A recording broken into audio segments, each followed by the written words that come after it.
எல்லாரும் பிரார்த்தனை பண்ணிக்கலாம். நம்மை பெற்ற பெற்றோர்களை வணங்கிக் கொள்வோம். அவர்கள் ஆசிகள் நமக்கு மானசீகமாகவும் மனப்பூர்வமாகவும் கிடைக்கட்டும். இதுவரை யாரெல்லாம் குருவாக இருந்தார்களோ அத்தனை குருமார்களின் பொறுப்பாக தொட்டு அனைவரையும் வணங்கிக் கொள்வோம். அனைவரின் ஆசிகள் நமக்கு மானசீகமாகவும் மனப்பூர்வமாகவும் கிடைக்கட்டும்.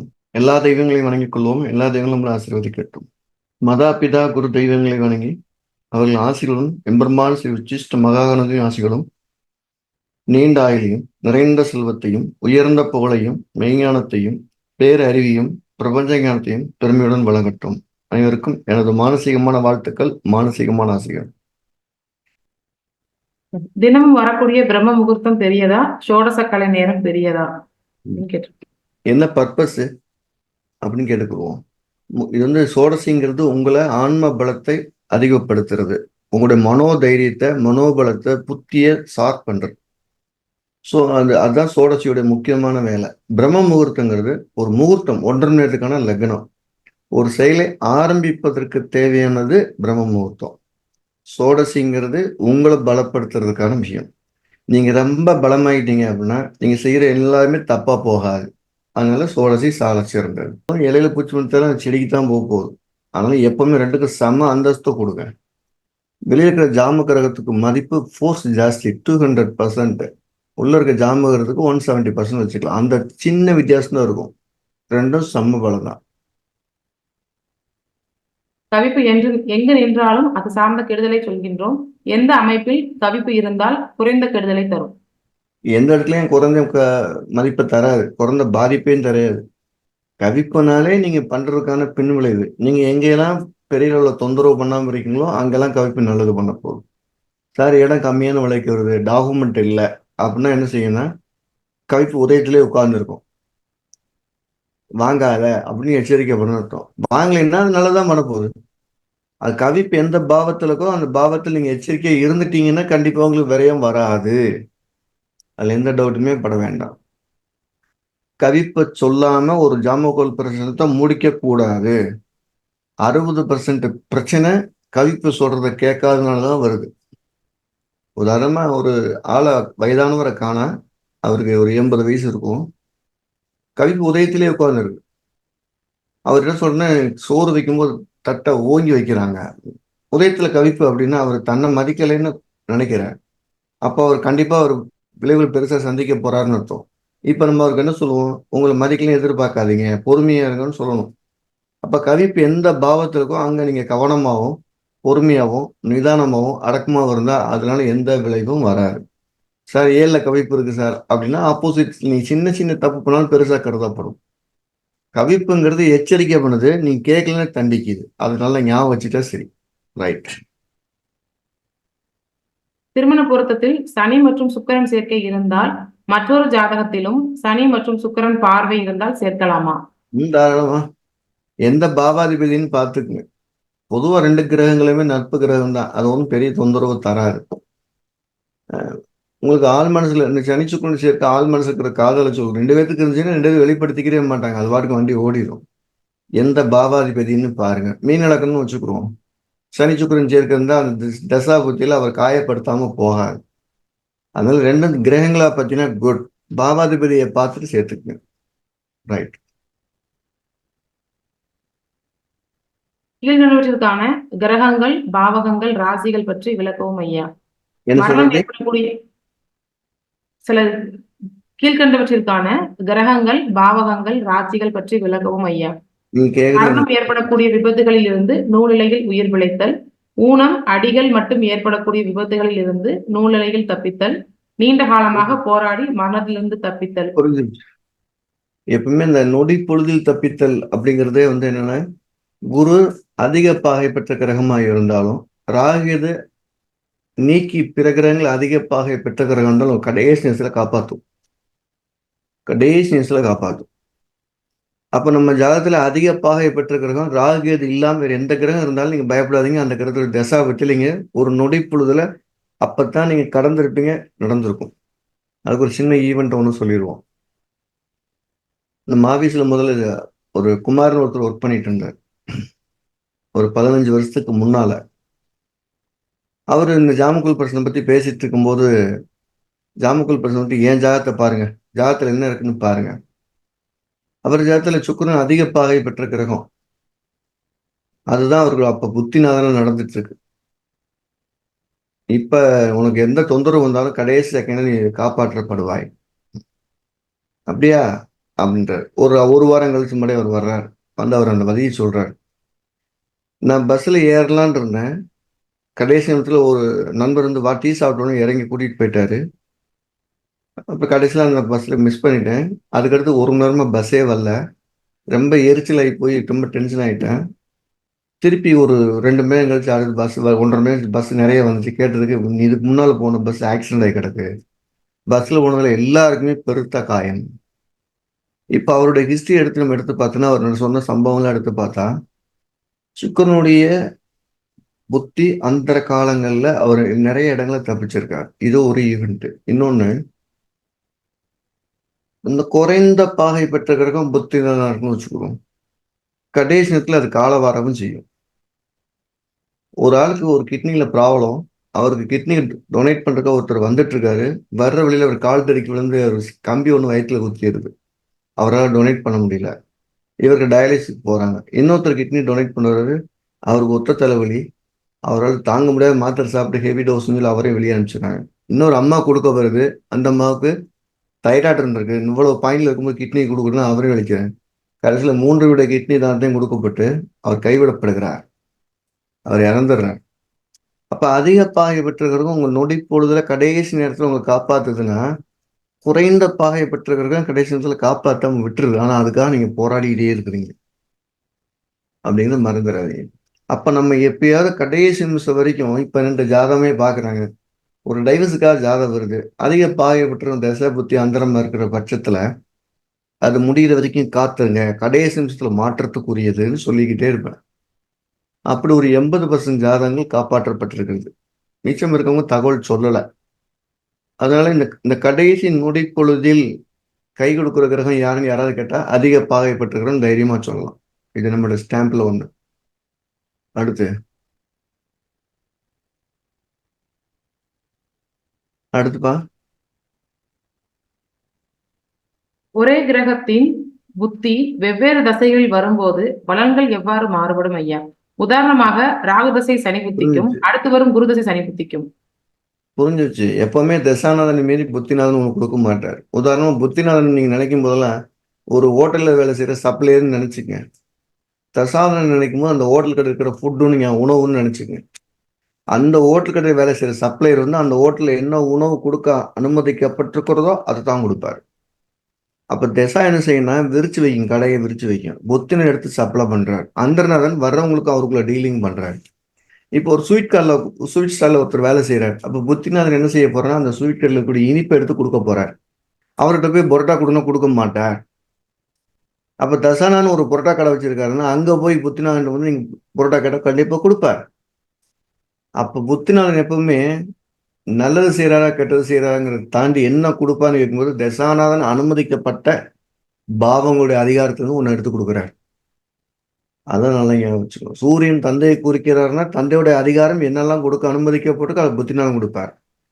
அதே புத்திநாதன் வந்து கணவருடைய காலம் வச்சுக்க கணவர்கிட்ட என்னெல்லாம் செய்ய முடியுமோ அந்த புத்தின கணவருக்கான தசா புத்திகள் கொடுப்பார். எப்பவுமே ஞாபகம் வச்சுங்க, தசாநாதன் அனுமதிக்காத ஒரு வட்டத்தை விட்டு வெளியே வந்து புத்திநாதன் கொடுக்க மாட்டார்.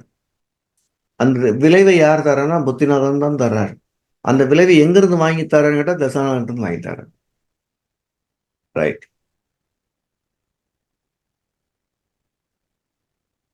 நாம் குறிக்கும் முகூர்த்த லக்னத்திற்கு ஜாமக்கோல் பிரசனம் போட்டு உதயத்தில் அசுப கிரகங்கள் இல்லாமல் முகூர்த்த லக்னம் குறிக்கலாமா அல்லது புஷ்கர நவாம்சத்தில் வரும் லக்னமே போதுமானதா? இங்க பாருங்க, உங்களுக்கு எதுல நாலேஜ் இருக்கோ அதுல ஆணித்தரமா நின்னுங்க. இப்ப நான் எந்த முகூர்த்தம் குறிச்சு கொடுத்தாலும் பக்கத்திலேயே 3 விஷயம் வச்சிருப்பேன். ஜாமக்கோல் பிரசனம் இல்லாம ஒரு முகூர்த்தத்தை நான் ஃபிட் பண்ண மாட்டேன். அதுதான் என்னுடைய மூலம். 2வது, அதுக்கு தெய்வ வளம் இருக்கா, அது பண்ண சொல்லலாமான்னு பக்கத்துல சோறு இருந்தா போட்டு பார்த்துருவேன். இந்த இந்த இந்த லக்கணம் கொடுக்குறோம், இது என்னோட சக்திக்கு மீறி ஒரு குடும்பத்தை இணைக்கிறோம், இல்ல ஒரு சொத்தை வாங்குறோம் அப்படின்னா தெய்வம் அனுக்கிறதுக்கான அதையும் பார்த்துருவேன். அப்ப புஷ்கரண வம்சம் அப்படிங்கிறது ஒரு ஒரு கட்டத்துக்குள்ள இருக்கு அப்படின்னா அதையும் தானே தெய்வ பலம் இருக்கா, அதுக்கு வேற ஏதாவது சம்பந்தம் இருக்காங்கிறது நீங்க ஒரு பிரசந்த மூலியமா தீர்மானம் பண்ணிக்கிறது சால சிறந்தது. ஆனா நீங்க ஒரு ஒரு முகூர்த்தம் பக்காவா அமைஞ்சிட்டா என்னென்ன பிரச்சனை முறைகளுக்கு அத்தனையும் பயன்படுத்துங்க, அது மாறி வரவே வராது. உங்க ஜாதகத்தில் இருக்கக்கூடிய ஒரு முகூர்த்தம் மிக சரியானதாக இருந்தால், நீங்க ஜாம கோல் போட்டாலும் சரி, பிரச்சனை சோழி பிரச்சனை சரி, தாம்பூல பிரச்சனை பார்த்தாலும் ஒரே இடத்துல தான் புள்ளியில வையும். அதுல எந்த நோ டவுட். அதனால தைரியமா இருங்க. அப்ப ஜாமக்கோல் பண்ண உதயத்துல பாவகரமே வருதுன்னு வச்சுக்கிடுவோம். உங்களுக்கு புஷ்கரன் தசாபுத்தினாலும் புஷ்கரன் வந்து பாவத்துல உட்கார்ந்துருப்பாங்க. அவங்க தான் அந்த கல்யாணத்தை பண்ணுவாங்க. எல்லா திருமணமே சுபகிரகத்தால் மட்டுமே நிச்சயிக்கப்படுவது இல்லை.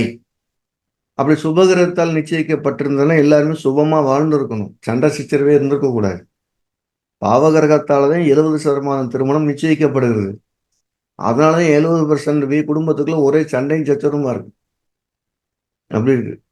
அதனால நீங்க அந்த முகூர்த்தம் யார் கொடுக்க போறான்னு பாருங்க. அந்த புஷ்கர வம்சமா இருக்கட்டும், இல்ல லக்னம் நல்ல லக்கணமா இருக்கட்டும்.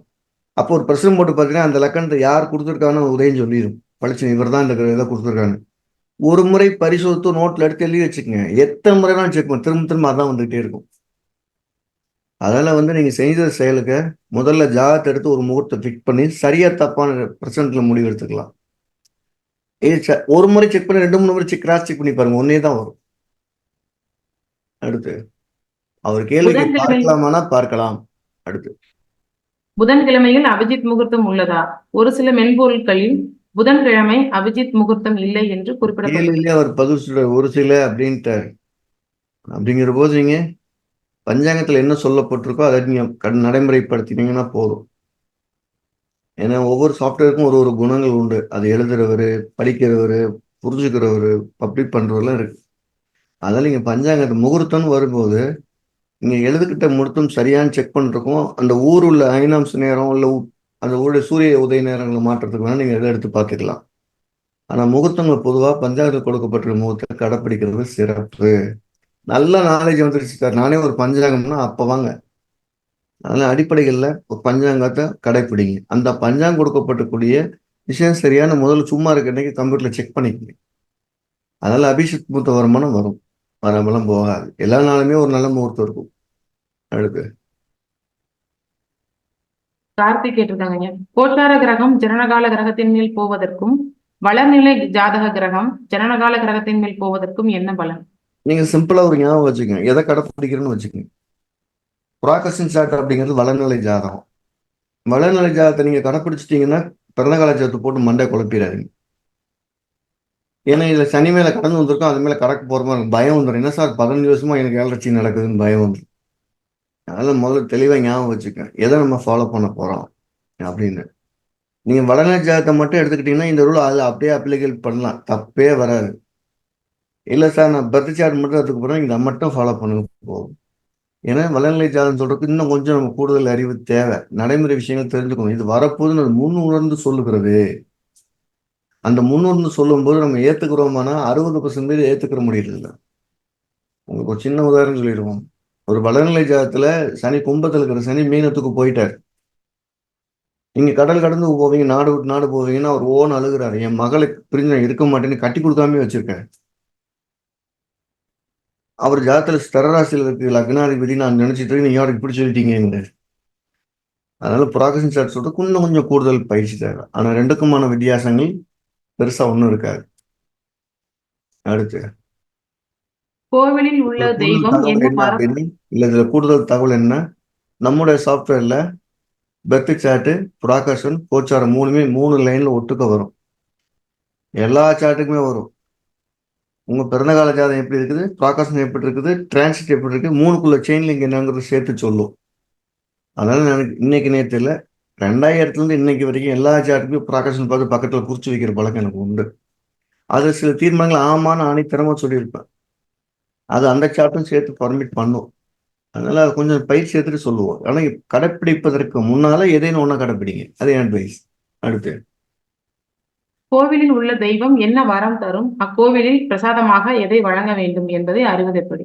கண்டிப்பா கோயில் நிர்வாணம் பண்றவங்க அந்த நிர்மாணம் பண்ணக்கூடிய ஸ்தபதிகள் சொல்லியிருப்பாங்க. இந்த கோயில்ல சந்தன குங்குமம் கொடுப்பாங்க, வெண்பொங்கல் தான் கொடுப்பாங்க, உப்பு சாதம் கொடுப்பாங்க. அந்த கோயில்ல அந்த கோயிலுக்குன்னு உள்ள நியமங்கள் இருக்கும். அதுதான் தீர்மானம் பண்ண போகுது. ஒண்ணு, எல்லா கோயிலுக்குமே ஒரு வரலாறு இருக்கு. இதெல்லாம் நீங்க ஜோதிடத்தை கேட்கலன்னா நம்ம பிரசனம் பார்க்கணும், இதெல்லாம் கேட்கலாம். நான் சொன்ன சின்ன சின்ன மொக்க கேள்விதான், தீபம் போடுறத வேணான்னு சொன்ன, இதெல்லாம் தாராளமா கேட்கலாம். இப்போ ஒரு சின்ன உதாரணம் சொல்லுவோம். கமுதிக்கு பக்கத்துல ஒரு ஊர் இருக்கு. அந்த ஊர்ல வந்து குழந்தை வர வேணும் அப்படின்னா அந்த மாரியம்மனை கும்பிட்டா போதும். எப்படி கும்பிடணும்? உப்பு இல்லாத சாதம் வடிச்சு பிரசாதமா கொடுக்கணும். இன்னும் தள்ளி போனா ஒரு தாயமங்கலம் மாரியம்மன் கோயில் போனோம்னா அங்க பாத்தீங்கன்னா வயிற்றுல பூரா எண்ணெய் தெளிவு வெறும் மாவிளக்கு மாதிரி வயிற்றுல வச்சு உட்கார்ந்துருப்பாங்க. நிறைய பேர் இருப்பாங்க. வயிறு நோய் சரியாகணும், வயிற்றுல நல்ல தொந்தரவு வரும், என்ன உறுப்புகள் தொந்தரவோ அங்க தெய்வம் வச்சு உட்கார்ந்துருப்பாங்க. அந்த தெய்வம் அவங்களுக்கு யாருக்கா ஒரு குறி காமிச்சிருக்கும். இந்த இடத்துல நான் இந்த வரம் தர காத்திருக்கிறேன், இதுதான் நான் கொடுப்பேன் அப்படின்னு ஒரு நியமத்தை சொல்லி வெளியே வந்திருக்கும். அதுதான் அது கொடுக்கும். நீங்க கேட்கக்கூடிய வரத்தை எல்லா கோயிலையும் எல்லா தேவதையும் தராது. ஏன் சார் 1000 பரிகாரம் 1000 கோயிலுக்கு பண்றோம்னா, ஒரு இடத்துல வந்து நல்ல கணவரை கொடுத்தால் இன்னொரு நல்ல கல்வியை கொடுக்கும், இன்னொரு நல்ல செல்வத்தை கொடுக்கும். எல்லா இடத்துலயும் எல்லா இதுவும் கொடுத்துறாரு. எல்லாத்தையும் ஒரு தெய்வம் வச்சிருந்தா நமக்கு 1000 தெய்வம் தேவையில்லை. 1000 பிரச்சனை, 1000 விஷயங்கள் இருக்கு. அதனால அந்த கோயிலோட நியமம் தான் ரொம்ப முக்கியமா இருக்கு. நம்ம இந்த இதுல ஒரே ஒரு விஷயம் என்ன சிறப்பு அப்படின்னா, ஆரம்ப காலகட்டங்கள்ல எனக்கு வந்து பெரிய லெவல்ல தெய்வத்து மேல இருக்கிற நம்பிக்கைங்கிறது ஒரு லிமிட்டை தாண்டி இல்லை. இவ்வளவுதான் அப்பா கும்பிட சொன்னா கும்பிடுறோம் அப்படிங்கிற நம்பிக்கை இருந்தது. எப்ப பிரச்சனைகள்லாம் படிச்சு தெய்வங்களை ஃபீல் பண்ண ஆரம்பிச்ச பிறகு அந்த கோயிலை உணர்ற விதமே வேறையா மாறிடுச்சு. இப்ப கிட்டத்தட்ட ஒரு 6382 கோவிலுக்கு இது வரைக்கும் நான் பார்த்திருக்கிறேன் என்னோட இந்த 26 வருஷம் சர்வீஸ்ல. ஒண்ணு ஒண்ணு ஒரு ஒரு ஸ்டோரி, ஒரு கதை. ஒரு கோயில்ல இருந்து பிடிமு எடுத்து இன்னொரு கோயில்ல கும்பிடுறாங்க, அங்க வந்து சாமி இங்க வரமாட்டேங்குது. ஆனா அந்த உருவம் பாத்தீங்கன்னா பிடிமு எடுத்த இடத்துல சூப்பரா இருக்கு, பூர்வீகத்துல உருவமே வரமாட்டேங்குது. இங்க அருள் வருது, அங்க அழகு இருக்கு. பிடிமு எடுத்து போனதுல கும்பிட்டவங்க நல்லா இருக்காங்க, பூர்வீகத்தை கும்பிட்டவங்க நல்லா இல்லை. ஆனா கோயில் லட்சணமா இருக்கு. இப்படி நிறைய கதைகள்.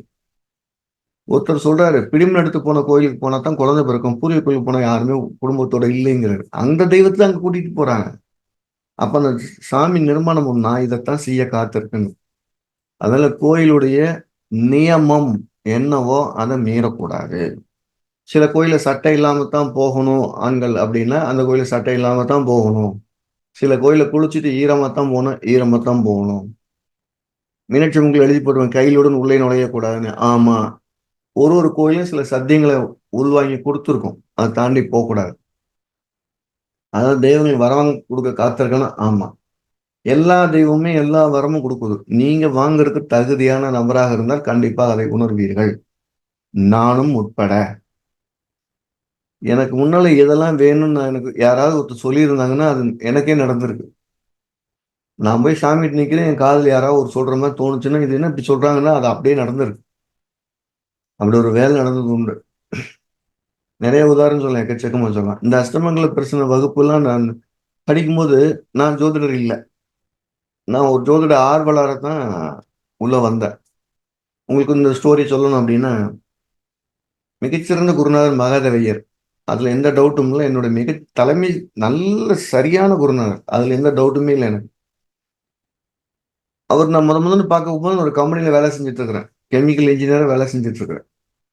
அவர் கூட்டிட்டு வந்து திருப்பூர்ல நான் ஆர்கனைஸ் பண்றேன். கிட்டத்தட்ட அப்பவே நான் இன்னைக்கு சொல்லல, 98 99லயே 96 பேர் 97 பேர் படிக்கிறாங்க. மொத்தம் 10 நாள் வகுப்பு. கடைசி நாள் போக போக 125 பேர் படிக்கிறாங்க.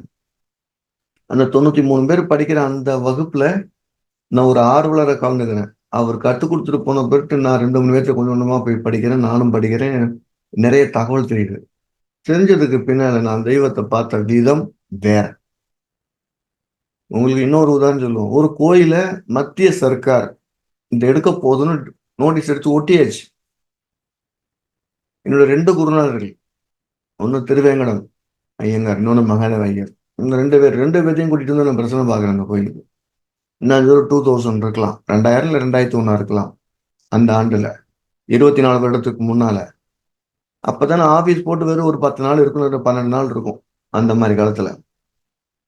ஒருத்தர் சொல்றாரு இந்த இடத்துல வந்து அரசாங்கம் தள்ளி போயிடும், கோயிலை விட்டுட்டு போயிடுவாங்கிற சொல்லிட்டு அதோட வச்சு போயிட்டாரு. அடுத்து ஒருத்தர் கூட்டி வந்து பாக்குறேன், அவர் சொல்றாரு இந்த இடத்துல அரசாங்கம் எந்த தொந்தரவும் பண்ணாது, அரசாங்கமே கோயிலை கட்டி கொடுக்குன்னு போறாங்க.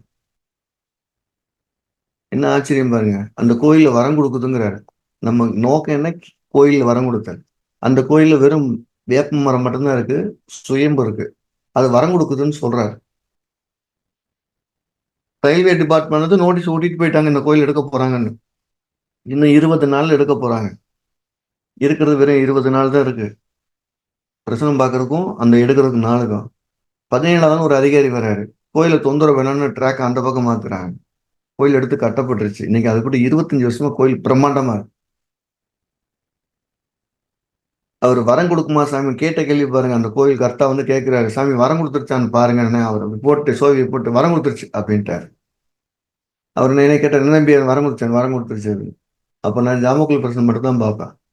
வரம் கொடுத்துருச்சுங்க அப்பா, அங்க உதயத்துல குரு. இந்த மாதிரி ஒரு தெய்வம் வரம் கொடுக்கறதுக்கு உத்தரவு வந்துருச்சுன்னா அதை தாண்டி நம்ம தகுதியோட இருந்தா போதும். அதனால எல்லா கேள்விக்குமே நாம தகுதியோட இருந்தா எல்லா கோயிலுமே வரம் கொடுக்கும். ஆனா கோயிலோட நியமத்தை தாண்டி கோயில் தெய்வத்திட்ட ஒண்ணு வாங்கிட முடியாது. எவ்வளவு பெரிய பெரிய பலசாலியா இருந்தாலும் தெய்வம் அனுமதிச்சா தான் அதுல இருந்து வாங்க முடியும். நீங்க இறங்கி வந்து வழிபட்டா வரத்தை வாங்கலாம். தெய்வத்துக்கு வரம் கொடுக்கிற சக்தி கோயில் நியமங்களில் இருக்கிறது அப்படிங்கிற அந்த ஒரு லைன் தான் வார்த்தை. அடுத்து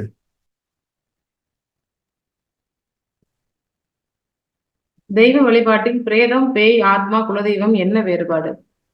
நிறைய இருக்குங்க. இது தெய்வத்தோட இந்த பிரேதத்தெல்லாம் ஒப்பிடாதீங்க. ஆவி ஆத்மா இதெல்லாம் ஒப்பிடாதீங்க. இதுக்கெல்லாம் எல்லை உண்டு. இதுதான் எல்லைன்னு இப்படி வச்சுக்கிறோம். ஒரு அண்ணன் தங்கச்சிக்கும் கணவருக்கும் மனைவிக்குள்ள என்ன ஒற்றுமை வித்தியாசம்? ஒரு பொண்ணு ஒருத்தனை அண்ணன் தம்பியை பழங்குது, ஒருத்தனை கணவன் கூட இருக்குன்னு வச்சுக்கிறோம். அண்ணன் தம்பிக்கு எல்லை உண்டு. என்னதான் நீ ஒட்டி பிறந்த சகோதரனா இருந்தாலும் உனக்கு எல்லை உண்டு. அதான் பிரேதம் மாதிரி பேய் மாதிரி. கணவருக்கு எல்லை இல்லை, எங்க தொந்தரவுனாலும் கூட நிக்கணும். அது தெய்வம் மாதிரி. இந்த ரெண்டு வித்தியாசத்தை உணர்ந்துட்டு தொந்தரவே வராது. இந்த பிரேத சாமம் இதெல்லாத்துக்கும் நிறைய வேறுபாடு. ஆத்மா இருக்கா, ஏவல் பேய் எல்லாத்துக்குமே எல்லை உண்டு. ஒரு குறிப்பிட்ட எல்லைக்கு முடியாது. தெய்வத்துக்கு கீழே தெய்வர்கள் இருந்துருச்சுன்னா அவங்க அங்க சவுண்ட் கொடுக்க மாட்டாங்க. வீட்டுக்கார ஒரு சவுண்ட் கொடுத்தா அண்ணன் பேசாம போயிடுவார். இதை ஞாபகம் வச்சு. அதுல எப்பவுமே பிரேத சாமங்கள் இருக்கட்டும், ஆத்மா ஆவி பேய் இதுக்கெல்லாமே எல்லை உண்டு. நீண்ட காலத்துக்கு பின்தொடராது. தெய்வம் தலைமுறை தலைமுறையா வழிவழியா காப்பாத்திக்கிட்டே இருக்கும். நம்ம இந்த ஜூலை 19ஆம் தேதி அஷ்டமங்கல பிரச்சனை வகுப்பு நடத்த போறோம். இதுல 3 அறிவிப்பு உங்களுக்கு சொல்லணும்னு நினைச்சிட்டு இருக்கிறேன். முதல் அறிவிப்பு அஷ்டமங்கல பிரச்சனத்தோடைய அறிவிப்பு. ஜூலை 19ஆம் தேதி 20, 21 3 நாள். அதுக்கடுத்து அடுத்த மாசத்துல ஒரு 3 நாள். மேக்சிமைஸ் என்னெல்லாம் இருக்கு அதெல்லாம் சொல்லிடணும் அப்படின்னு நினைச்சு நானே ஒரு நோட்டை போட்டு எதுவும் விட்டுறக்கூடாதுன்னு எழுதிட்டு வரேன். என்னெல்லாம் சொல்லணும், எல்லாம் புத்தகத்துல இருக்கு, என்னெல்லாம் நடைமுறை அனுபவிச்சிருக்கோம், எல்லாத்தையுமே. எந்த பொருள்லாம் தெய்வத்துக்கு உகந்த பொருள், இத்தனை பொருள் எழுதிட்டு வாங்கிட்டு போகணுமா, தேவையாது, இதெல்லாம் கேட்கறதுக்கான கேள்வியை அதை ஆன்சர் பண்றது. வெறும் ஒரு ஒரு எல்லையை தாண்டி நாமளும் தெய்வத்துக்கு பக்கத்துல உட்காந்து அதோட அனுகிரகத்துல பேசுறதுன்னா என்னங்கிறது அஷ்டமங்கலம் சொல்ல போகுது. நம்ம அதுல இருந்து பிரிச்சு பார்க்க முடியாத ஒரு அனுபவத்தை கத்துக்கிற போறோம் வரப்போற ஜூன் 19ஆம் தேதிக்கு பின்னால. சரி, அப்ப தெய்வம் வரம் கொடுக்குமான்னு கேட்டா வரம் கொடுக்கும். ரெண்டாவது ஆவி பேய்க்கு எல்லை உண்டான எல்லை உண்டு. அவங்க தெய்வமா ஒருபோதும் ஆக மாட்டாங்க. இந்த ஆத்மான்னு ஒரு வார்த்தையை சொல்லிட்டாங்க. அப்போ ஒரு பதில் இருக்கு. அப்பா இறந்துட்டாரு, அவர் ஆவி பேய நம்ம தொந்தரவு பண்ணல, அவர் ஆத்மாவா இருப்பார். அவரு ஒரு உறவோட நம்மோட இருப்பார். அவருக்கும் எல்லை உண்டு. அந்த ஆத்மாவுக்கும் விமோசனம் உண்டு. தெய்வத்துக்கெல்லாம் விமோசனமே இல்லை, அது ஆல்ரெடி நம்மளை விமோசனம் பண்ண வந்தது. அதுல எல்லைகளோட தெய்வங்களோட இந்த எல்லை உள்ள தெய்வங்களை எதையுமே ஒப்பிடாதீங்க. வேற வேற இடத்துல இருக்கு. நீங்க எதெல்லாம் தெய்வம் நினைக்கிறீங்களோ அதுக்கெல்லாம் ஒப்பீடே கிடையாது. அடுத்து 2ஆம் அதிபதி 6, 8, 12 மறையும் போது மாணவ மாணவிகள் ஆசிரியர்களால் அவமானப்படுத்தப்படுகிறார்கள். ஏன்? அப்படின்னு தனிப்பட்ட நபரை சொல்லக்கூடாது. எனக்கே 2ஆம் அதிபதி 6ல் தான் இருக்கு. எங்க குருநாதர் யாரையாவது கூப்பிட்டு கேட்டு பாருங்க. இல்லை என்னைய ஏன்னா இப்ப கூட குருநாதர் நல்லவருன்னு சொன்னேன். யாரையா குருநாதரை கூப்பிட்டு கேட்டு பாருங்க, பரவாயில்லன்னுவாங்க. அதனால மொட்டாம் போதும் சொல்லக்கூடாது. உங்க நாக்கு கரெக்டா இருந்தது, வாக்கு சுத்தமா இருந்தா ஓகே. நீங்க எரியிற வார்த்தை இருக்குல்ல, அது வந்து குருவை காயப்படுத்திடுச்சுன்னா எந்த அதிபதி எங்க இருந்தாலும் வந்து குத்துவார். அதுல எந்த மாற்று கருத்துமே கிடையாது. நீங்க கேட்கிற விதங்கள் தான் இருக்கு. 2 கூட 6, 8, 12 இருக்கிறதுனால குருநாதருக்கும் அதுக்கும் சம்மந்தமே கிடையாது. 6ஆம் இடத்துல ஒரு உக்ர குணம் உண்டுங்க. அந்த உக்ர குணம் குருநாதர் நோக்கி போயிடக்கூடாதுங்க மட்டும் ஞாபகம் வச்சு. எனக்கு உக்ர குணம் உண்டு. எனக்கு 2ஆம் அதிபதி 6ல் இருக்காரு. உக்ர குணம் உண்டு. எனக்கு அந்த உக்ர குணங்கள் குருநாதர் நோக்கி போயிருக்கு. ஆனா என் குருநாதர்கள் அதை நினைச்சு பார்த்தா நீங்க கேட்டது சரி அப்படின்னு அவங்க தான் நம்ம வந்து மன்னிப்பு கேட்டிருக்கிறாங்க. நான் அப்படிதான் நடந்திருக்கிறேன். ஸோ அதனால எப்பவுமே 6ஆம் பாவம் 8ஆம் பாவத்துக்கு ஒரு உக்ர குணம் உண்டு. 2 கூட அங்க போயிட்டாருன்னா உங்க சொல்லுல ஒரு உக்ரம் இருக்கும். அது குருநாதர் நோக்கி போனா அவர் காயப்படுத்தாம விட மாட்டார், அவமானப்படுத்தாம விட மாட்டார். அதான் நீங்க அங்க போகாம இருந்தா நல்லது. அது அவருடைய விஷயத்தை போய் தரக்கூடாது. ஒருத்தர் வர்றாரு, ஒரு ஒரு மாணவர் வர்றாரு, 2 பேர் வர்றாங்க. அது ஒருத்தர் வந்தோடனே ஒரு கேள்வி கேட்கிறாரு, சார் நான் உங்களை கேட்டா கோச்சுக்கிற மாட்டேன். ஏன் சார் நீங்க தியானத்துல இருந்து 2 குழந்தை பெற்றீங்கன்னு கேட்கிறேன். இப்ப அவரை நான் சும்மா விடுறதா என்ன பண்றேன்னு நீங்க சொல்லுங்க. இதுல உனக்கு என்ன பிரச்சனைன்னு கேட்டேன். இல்ல சார், நீங்க எல்லாம் குருநாதர், நீங்க குழந்தை இல்லாம தான் நல்லது எங்களை பண்ற. இதுல இருந்து உனக்கு பொறாம, நீ 4 கல்யாணம் பண்ணுவோம் 10 பிள்ளை பெற்றுக்கிறத குருநாதர் அப்படியே இருக்கணுமா? அப்ப அவர் என்னுடைய பர்சனல் விடும்போது நான் சும்மா விடுவேனா? அவருக்கு நோண்டு திருப்பி கேள்வி கேட்பேன். நீங்க என்ன பண்றீங்க? அவர் நான் சும்மா தான் சார் கல்யாணம் தான் பண்ணேன். உன் பொறாம என்கிட்ட வருது. அப்ப திட்டத்தான் செய்வேன்.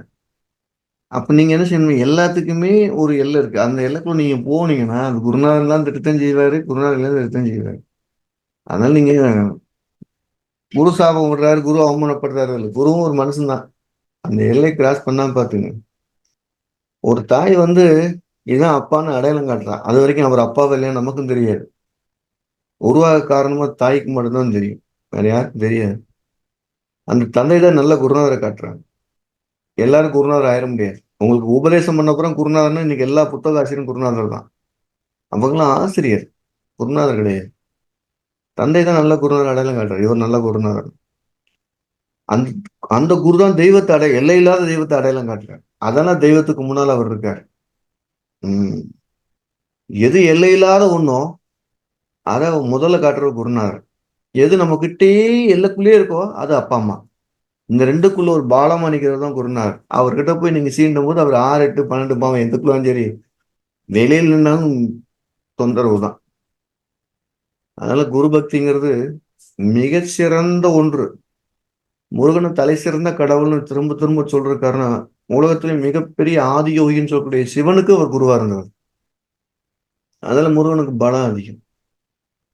அதனால குரு பக்தி சிறந்தானே சிறந்தது. நான் ஒரே ஒரு இன்னொரு சின்ன உதாரணம் சொல்லிட்டு போயிடும். ஒரு ஆள் வந்து ரொம்ப சீரியஸா கூட்டிட்டு போறாங்க ஆஸ்பத்திரிக்கு. நான் என் குருநாதர் பக்கத்துல உட்கார்ந்து இருக்கிறேன். அப்ப அவரு தாராபுரத்துல குருராம் சுப்பையா பக்கத்துல உட்கார்ந்து இருக்கிறேன். அவர் ஏதோ பேசிட்டு இருக்காரு. அவர் கொஞ்சம் தூக்க கலகத்துல இருக்காரா என்னமோ அவர் அப்படியே பேசிட்டு இருக்காரு. எனக்கு ஃபோன் வருது. அப்ப எல்லாம் இன்கமிங்கு காசு உண்டு. ஃபோன் வருது. ஃபோன் வந்து இந்த மாதிரி குழந்தைய கூட்டிட்டு ஆஸ்பத்திரி போறோம், பொழைக்குமா என்ன ஏதுன்னு கேட்கணும் அப்படின்னு கேட்குறாங்க. உடனே நான் ஃபோன் எடுத்து பார்க்குறேன். உதயத்துல குரு இருக்கு, கண்டிப்பா பொழைச்சுக்கிறோம் அப்படின்னு சொல்லிட்டேன். சொல்லிட்டு வச்சுட்டேன். வச்சுட்டு ஒரு 2 செகண்ட்ல எனக்கு நினைவு வந்துருச்சு. நாடாடா இங்க குரு இல்லையே, இது என்ன கட்டத்துல போட்டிருக்கு. ஏன்னா அங்க இருந்த பேப்பர்ல அது கூன்னு போட்டிருக்கு. கூன்னா குளிகன்னு ஒரு வார்த்தை இருக்கும். அதை பார்த்துட்டு அவசரத்துல சொல்லிட்டேன் அந்த வார்த்தையை. அட நான் திருப்பி ஃபோன் பண்றேன், அவர் ஃபோன் எடுக்க மாட்டாரு. சீரியஸான பிரச்சனை, ஜாக்கிரதையா இருக்கணும் அப்படின்னு சொல்றதுக்கு திருப்பி கூப்பிடுறோம், ஃபோன் எடுக்க மாட்டேங்கிறாரு. ஏன்னா இன்கமிங் காசு எடுக்க மாட்டேன், கட் பண்ணிக்கிட்டே இருக்காரு. நானும் எவ்வளோ ட்ரை பண்ணேன், எடுக்கவே இல்லை. ரொம்ப கலக்கமாயிடுச்சு. பக்கத்துல குருநாதர் உட்கார்ந்தாரு. அவருக்கு நமஸ்காரம் பண்ணிட்டு, ஐயா இந்த மாதிரி ஒரு தப்பு பண்ணிட்டாங்க. நீ எப்போ உனக்கு தப்புன்னு உணர்ந்து சொல்லிட்டியோ அப்பவே அது மன்னிக்கப்பட்டது. உன் வார்த்தை அங்க நிக்கும், பொழைச்சுக்கிறோம் போ அப்படின்னு. அப்படி ஒரு வேளை பொழைக்கல என்னங்க பண்றது? குரு சொல்லிட்டா பொழைக்கலன்னு சந்தாம கேட்கற கொண்டா பூசி விட்டாரு. பூசிட்டு எதுக்கு நீட்டு ஆசீர்வாதம் கல்யாணம் ஆகிறதுக்கு ஆசீர்வாதம் வாங்க நினைச்சேன். பாருங்க அவருக்கு என்ன இதுக்கு பூசணும்னு நினைவு இல்லை. ஆனா சொன்னார், உங்க வார்த்தை அங்க நிக்கும், பொழைச்சுக்கிறோம் போ.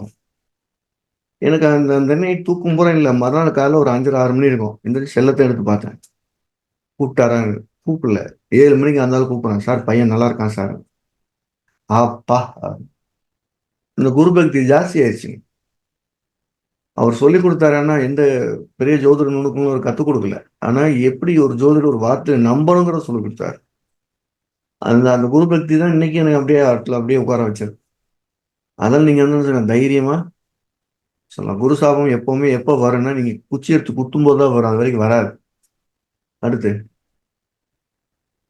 ராசி சக்கரத்தில் சூரியன் சுக்கிரன் தூரம் 43 டிகிரிக்கு மேல் இருந்து நவாம்சத்தில் சூரியன் சுக்கிரன் சேர்க்கை இருந்தால் எப்படி எடுத்துக்கொள்வது? இது பாருங்க, நம்ம ராசி கட்டத்துக்கு தான் தூரம்னு சொல்றோம், நவாம்சத்துக்கு தூரம் சொல்றது இல்ல. ராசி கட்டத்துல சூரியனையும் புதனையும் 7வது வீட்டுல எழுதுறது இல்ல, நவாம்சத்துல ஒரே வீட்டுல எழுதுவோம். அதனால நம்ம அதுல டீப்பா போக வேண்டாம். ஆனா ராசி சக்கரத்துல மட்டும்தான் தூரத்தை பார்க்குறோம், அதுக்கு தான் தீர்ப்பு சொல்றோம். நவாம்சத்துல ஒரே டிகிரியில கூட வரலாம், ஆனா அந்த பலன்ல மாற்றம் இல்லை. ரைட். சனி புதன் பார்வை மற்றும் சேர்க்கை கர்ம கர்ம வரும் அல்லது நம்பிக்கை துரோகம் ஏற்படும் என்று அந்த கேள்வி சொல்லியிருக்கிறீர்கள்.